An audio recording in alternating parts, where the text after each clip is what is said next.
Hey guys, it's Nathan from the Rambling Rome YouTube channel, back with another EV road trip adventure, trying to level up our game today with an EV road trip in a couple of different ways.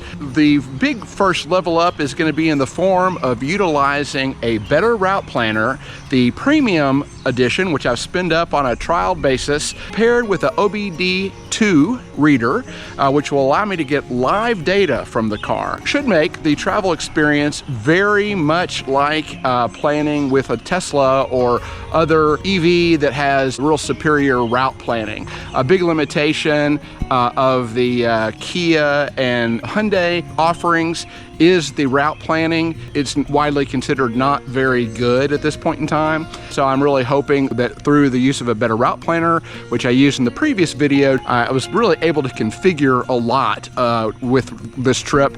And I'll be able to get not only live updates from the vehicle via the OBD2 reader, but also it'll incorporate factors like wind and the forecast into the equation as well. Really excited about having that also displayed in my CarPlay display as well. And then the other way that I'm really looking to level up is I've really spent some time analyzing the charging curve of my car, and like other Kias and Hyundais, it actually tends to be really steady from 0% state of charge up to about 55% when it takes its first dip, and it takes about a 20% dip at that point in time in terms of the charging transfer rate. And then it stays pretty steady right up until about 75% when it takes more like a 40% dip, which is a lot more major dip. The way that I'm kind of strategizing about this trip is I've got some different goals. One is I really want to sample a lot more of the EV infrastructure, and so to that extent I'm actually planning to do more charging stops. We're going about 350 miles or so. We're heading down from Frankfort, Kentucky to Weaverville, North Carolina, which is just north of Asheville, North Carolina. Going to do some local driving, head up on the Blue Ridge Parkway, and then return home for a weekend trip in celebration of my uncle's 75th birthday. This particular road trip, other than charging up at the beginning and charging up at the end on level 2 charging, we're going to be totally reliant on DC fast charging for the duration of the trip. So I have mapped that out in a couple of different ways.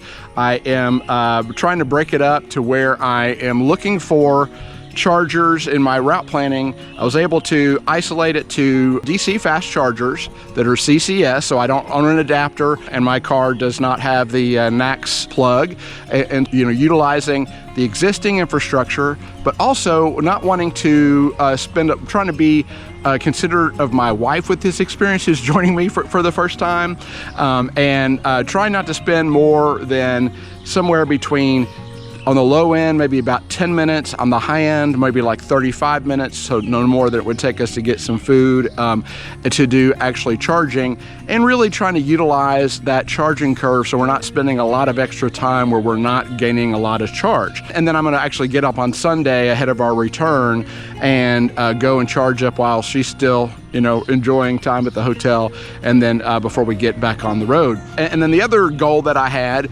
was, as I demonstrated in my last video, the price of DC fast charging can vary pretty widely. I would consider at the time of this video that a good cost is somewhere between 40 cents a kilowatt hour upwards to about 49 cents a kilowatt hour, but it can go on upwards to like 69 cents a kilowatt hour, which is really expensive. So I use PlugShare to kind of delve in and see what the charging cost was at that particular thing, and you can actually say skip this, don't include this particular charger in planning. So every charger that I plan to stop at is going to be less than 50 cents per kilowatt hour, and so at the end I'm actually not only going to be looking at the charging experiences at this point in time, but I'll track all the metrics.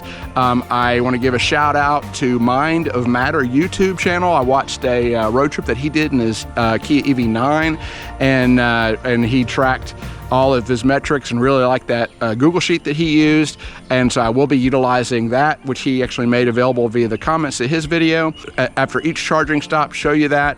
And then I'll do some analysis at the end to basically say, look at what the total cost was on a per mile basis for the trip, in comparison to our other vehicle that we could have taken, which is a 2021 Toyota RAV4 Prime, and kind of do some analysis around the cost of that.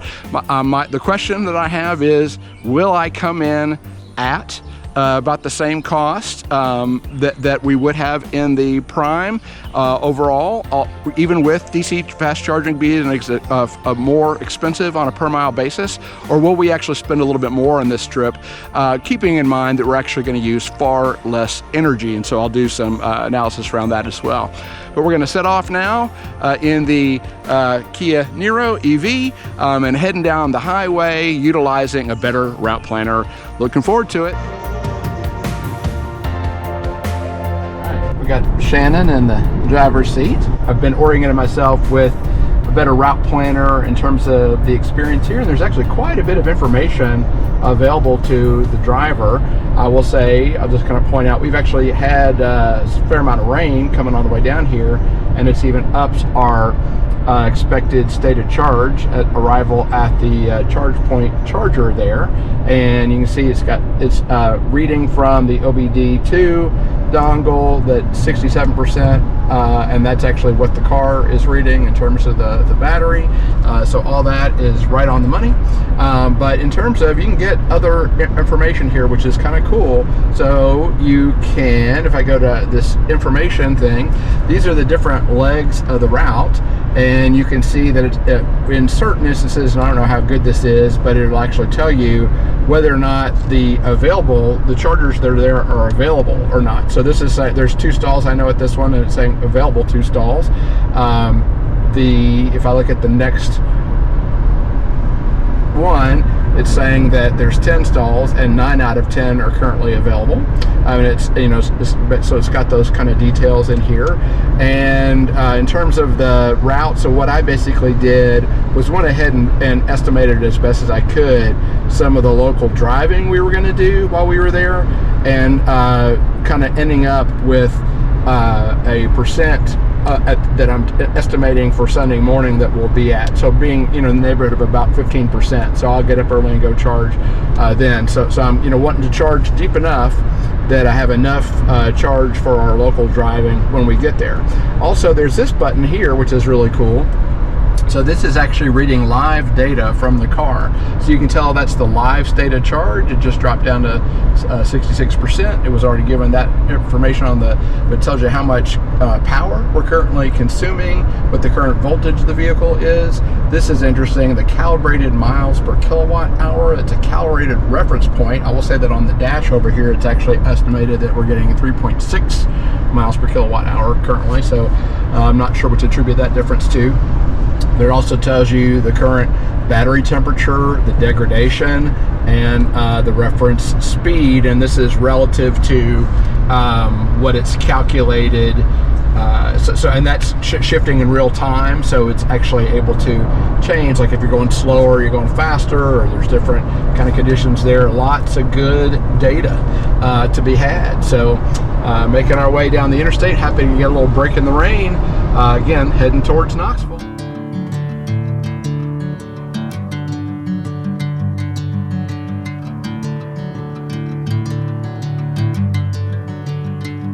Alright, just updating you guys about a change of plans. So our initial plan was to stop off for about 10 minutes at a charger on the north end of Knoxville, just to get enough charge to make it to this Mercedes-Benz charger at a Bucc'ee's in Kodak, Tennessee. But our average has been such, or our percent of charge has actually been going up, and I can feel like I can really trust this estimator here. It seems to be very, very good, but it's actually saying that we can get on to the Bucc'ee.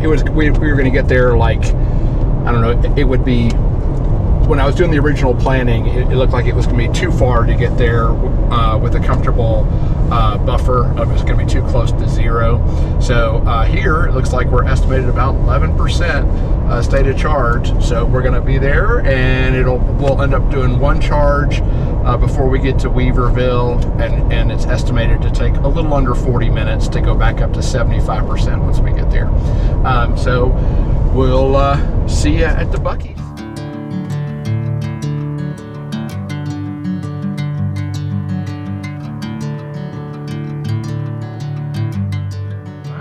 We are in Kodak, Tennessee at the Bucc'ee's. Just pulled into the Mercedes charger here, and I did really well. So you can see that we got went 219.3 miles. The car thinks we averaged 3.9 miles per kilowatt hour, and then the battery is right at 11%, although interestingly it actually thinks it's at 12%. So and then that's the estimated to our next charge. So if you remember from the last stop, it was estimating 11%.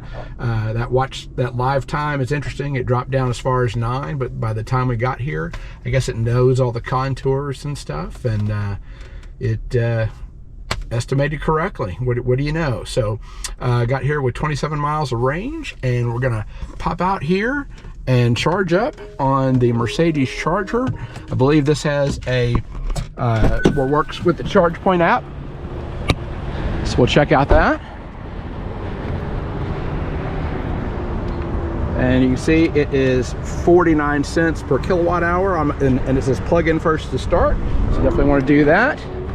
Unplug both of these, and you can see here, this is interesting because there is a NAX charger or NAX cable and a CCS, so that is available on both here. Point out in just a second here that the right down this way are Tesla superchargers, so you can actually do both here for about the same price, although I'll say that I think it's just slightly more expensive if you're for non-Tesla owners down there than it is for the Mercedes. So you can, it says it start in ChargePoint app or in your vehicle. All right, so I'm pulling up the ChargePoint app, giving it my location. There's 10 chargers here, and I need to look to see which one I'm at. I am at A, port 3A. That's 3, Bucc'ee's 3, so start charge.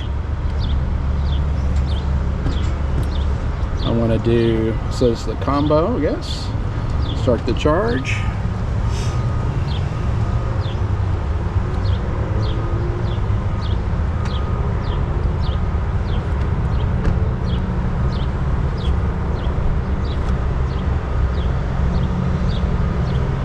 Taking a little while to authorize there.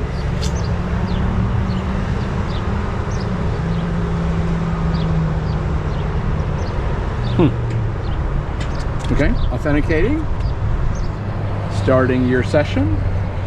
Current session says it's charging. Interestingly, it's not giving me, I would think that it would be give some metrics here.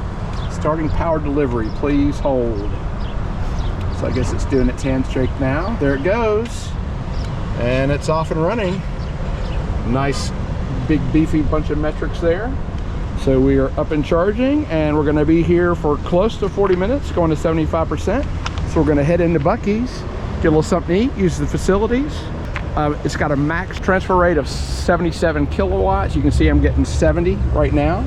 I expect it to be pretty close to the max, right up until about 50 or 55%, at which point it'll drop off and down about 20%. And then it'll drop again right at about 75%, and it drops more significantly, so I don't plan on staying here beyond 75%.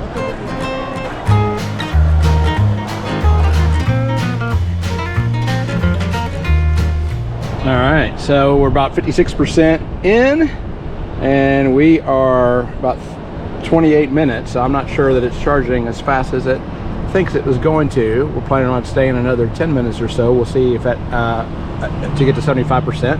We'll see if we make it by then. If not, we'll have to stick around a little bit longer. But if you've never been to Bucc'ee's, it is quite the experience. You can see here's a Hyundai Kona, which is actually the sister vehicle to this one. Basically, it's sitting on the exact same platform.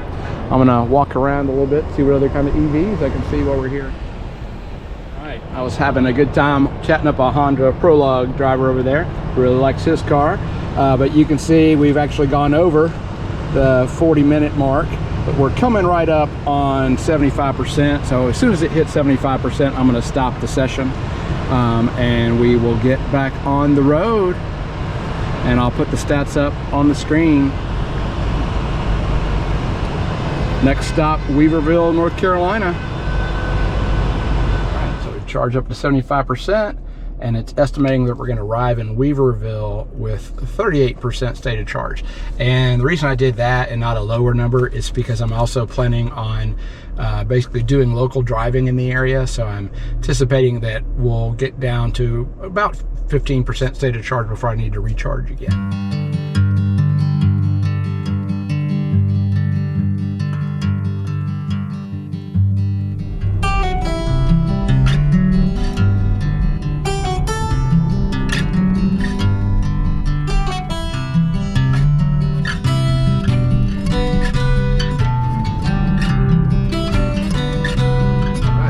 Arrived in Weaverville, and with a 47% state of charge, as the both measures say that.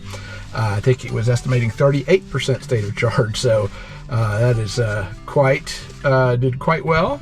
And we're averaging, according to the car dash, 4 miles per kilowatt hour with 122 miles of range left. So we will continue on with our visit. So we are literally at the shopping center right across from our hotel, and I had actually eyeballed and planned to use this fast charger, but it was actually under repair last time I looked at it, but it looks like it's actually operational now. So there's a charge point here, and we're going to have dinner in the shopping center.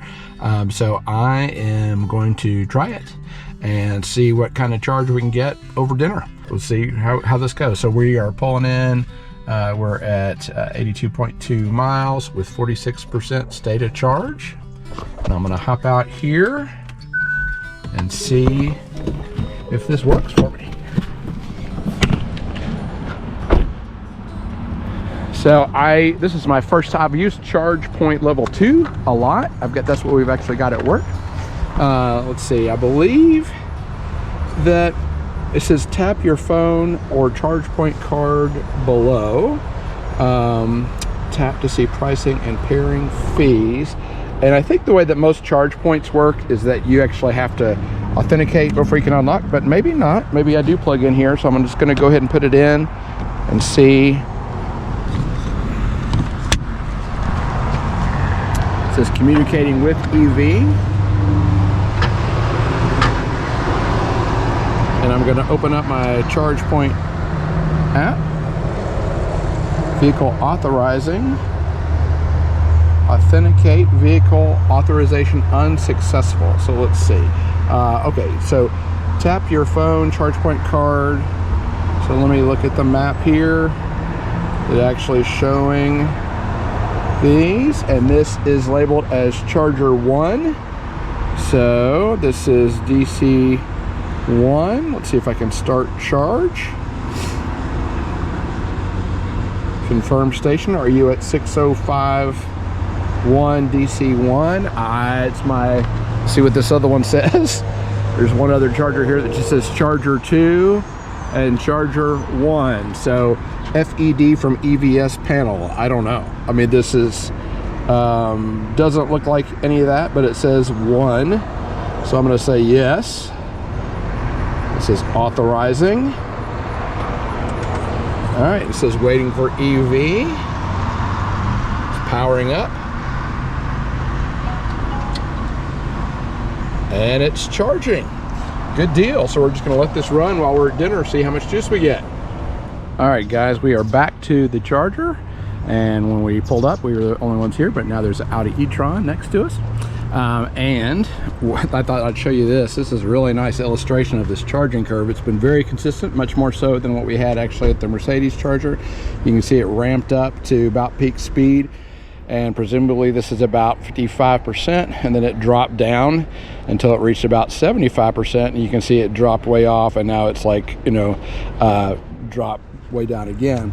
But the state of charge on the Kia is 86%, which is just great because it didn't take any time for us. And go ahead and stop the charge. You can see, use the mobile app. Okay, Hold on.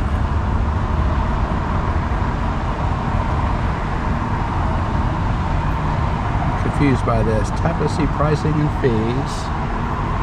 I guess I'll do it from within the app. All right, so there's the option to stop the session. So I just heard it click off.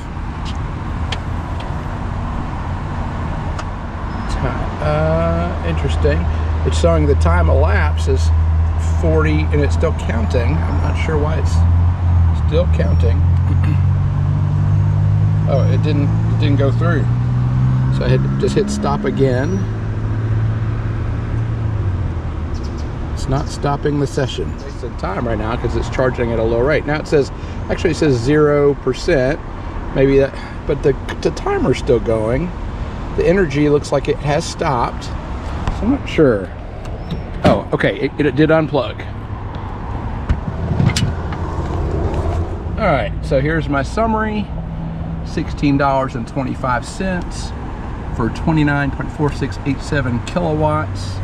And you can see the ChargePoint service fee was 49 cents in addition to, I guess, whatever their rate is. And I've, in the meantime, have lots of juice to go around for our local travel, so I won't have to do much Sunday morning ahead of leaving town. It is Sunday morning, and we ended up doing less local driving than we anticipated. We've had a lot of rain this weekend, so we did not end up going up on the Blue Ridge Parkway.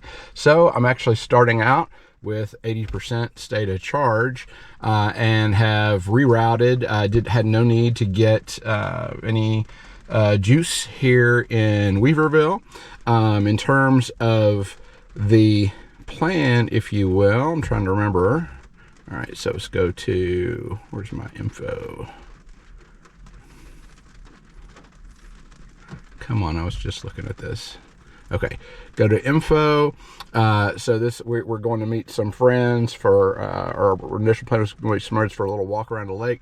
And then we're actually going to stop off in Tennessee at a ChargePoint in Knoxville, which is one that we had anticipated stopping at the way down. We're going to arrive about 40%. And again, I don't want to stay past 75%, so anticipating to be there for about 24 minutes.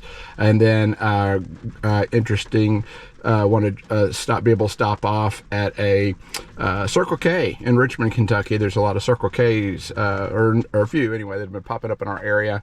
Interested to try one of those, and that should give us home at about 10% state of charge. So see how this plays out.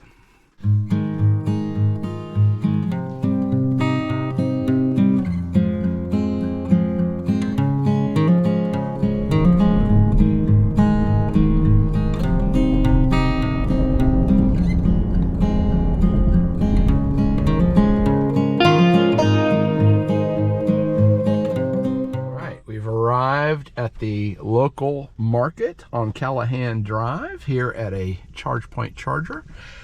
This round of the trip we averaged 4.4 miles per kilowatt hour, which is really excellent. That included some local driving as well as some 55 speed limit mile-an-hour driving coming from Weaverville through Hot Springs, North Carolina, over to Newport, Tennessee before getting on I-40. Here we are arriving with 44% state of charge, and we're going to charge up to 75%. One thing to note is that this particular charger is only a 63 kilowatt transfer rate, which is less than the maximum transfer rate of my vehicle. However, if you'll remember in terms of the charging curve, this will only go, this car would only max out until about 55%. So I only have to go from 44% to 55% before it'll drop down to a point where I wouldn't be able to get any faster than this would deliver anyway. So this actually, I shouldn't lose more than like a minute or two than I would at another charger. So this should still be a very efficient charging stop for me. And the other thing is that we're arriving with a higher state of charge than we would otherwise. The better route planner was going to send us up to like Williamsburg, Kentucky as the stop was the kind of the default stop, which would put us there with a lower state of charge. but the cost per kilowatt hour is like 69 cents or something like that, and this is far less than that, like in the 40s. So I'll put that information up on the screen, but I'll step out here and we will get charged. All right guys, so I basically unplugged the CCS charger, put it in here, and I pulled this up on the app. And you can see it's labeled here as DC2. There's actually a second charger right here that a Hyundai Ioniq 5 just pulled away from, that somebody was charging at. So I'll just say start the charge. And I need to confirm the station. Just doing the authorization.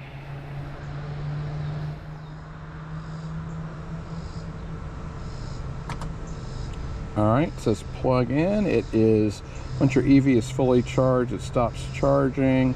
So I'll just have to keep an eye on this. Let's see, we should start getting some juice here. All right, just made a little sound. It recognizes that it's at 44% state of charge. And you can see it is queuing up. So I expect this to, for at least a short while here, kind of, it's rated at like 62.5 kilowatts. So hopefully it should go up towards that. And you can see it's currently doing 56.6, which is a little, okay, 57.1. So hopefully it'll head upwards to that until it gets to around the 55% mark. It looks like it's gonna hover around the 57 kilowatt range. Should be fine. I'd say it's saying 29% or 29 minutes remaining. I don't know what it's basing that off of, because I haven't set like a limit or anything here, but I anticipate, I think it was estimating that I was going to be here in the neighborhood of 23 minutes or something like that to get to 75%. So I'll check back in a little bit. We are at 74%.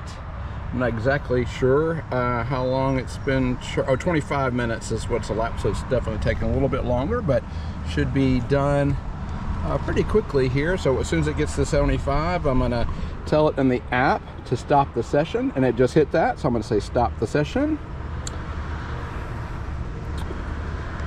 All right. There it goes, cut off.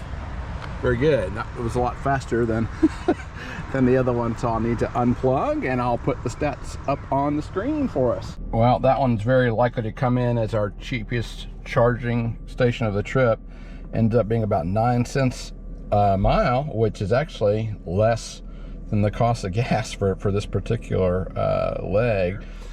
So I'll do a analysis at the end, but I actually anticipate that it'll come out pretty close, especially when you factor in that I'm going to be able to charge back up at work.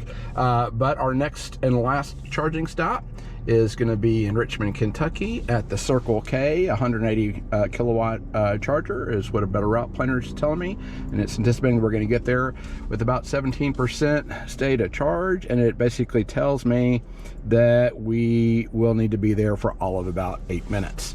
So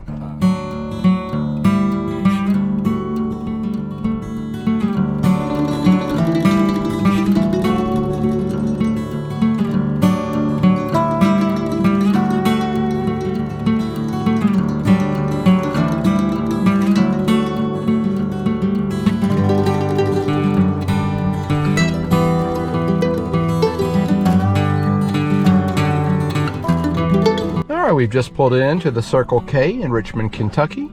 Gone 137.7 miles. Lowest miles per kilowatt so far, 3.6 miles per kilowatt hour. In this section of the trip, we have run the AC a little more at a higher fan speed, just kind of keep cool. As you can see, it's about 83 degrees outside. 37 miles of range left. We've got a little further than that to get home. We got about 45 miles. So the idea here is it's estimating that we will charge to 31%, which is going to estimates to take about 8 minutes. I will say that up until now, and I think we've arrived with 17% battery, which is a little lower than it estimated. This is the first time that a better route planner was a little low, and so, you know, maybe it being hotter, maybe it running the AC at a higher fan speed factored into that. But by and large, that's been really a comforting thing about using this app. And then the flip side of this is that the charging that it's estimated has taken longer each time. So, and I did check this to the vehicle live data, and the battery temperature is currently at 93 degrees Fahrenheit.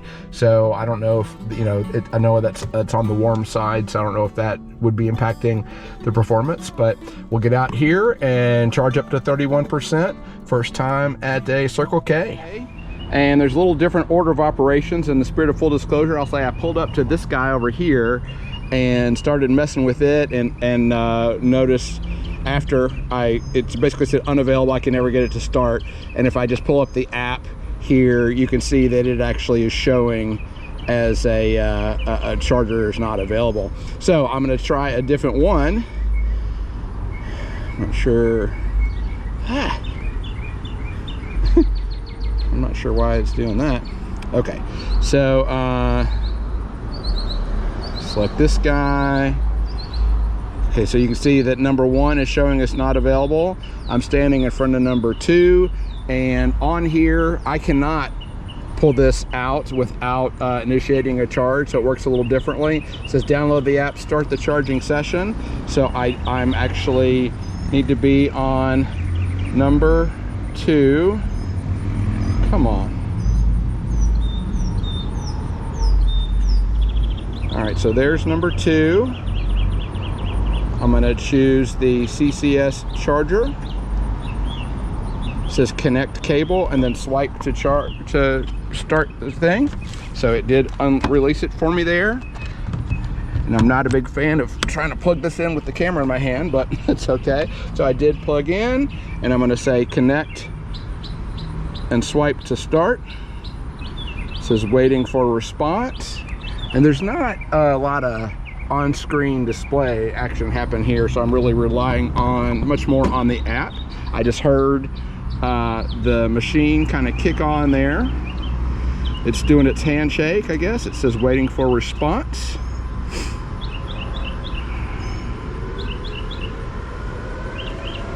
I can actually hear it kind of powering up a little bit.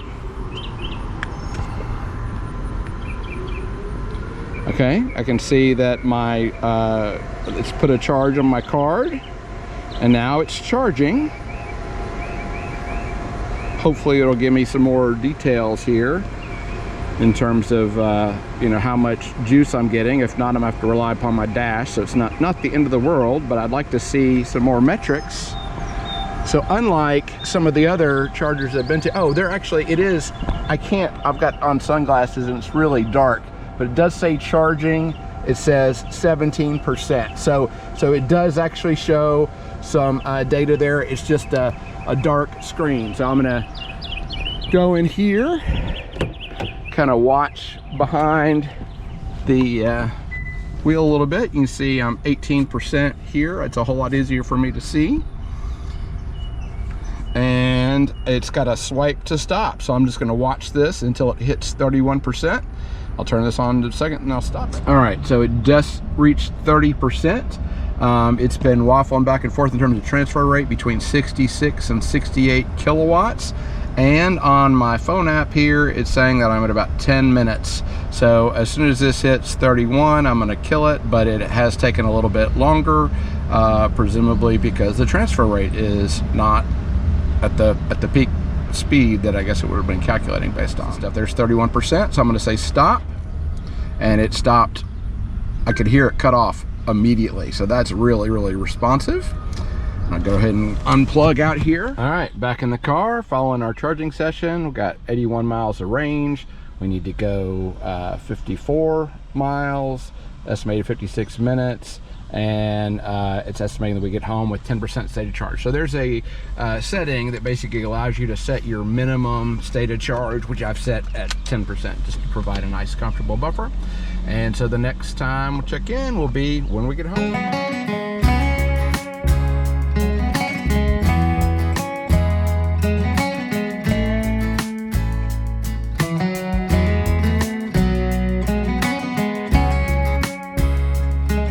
Okay, so we're back from our trip. I've had the chance to go to work and to charge back up. And so I want to spend a little time digging into the metrics to see how we came out with regards to this trip and some overall takeaways. And so in terms of looking at our spreadsheets, I started out by charging up at work to 90%. I only live about 3 miles from my office. And so when I came home, I was able to set my charger to charge overnight the rest of the way to 100%, which took 8 kilowatt hours. And at super off-peak charging rate of about 4.5 cents, it basically cost me all about 36 cents. And the reason I am showing this, and I'm going to do some comparison over here, is typically, we'll think about how much fuel do we actually use. Want to think about starting from 100% and then going back to filling back up. At the end of the trip, I didn't want to fill back up because it's not great to store an EV at 100%. So I filled back up to 90%. So that's just how I'm accounting for that cost. And then, of course, we did that charge in Bucc'ee's.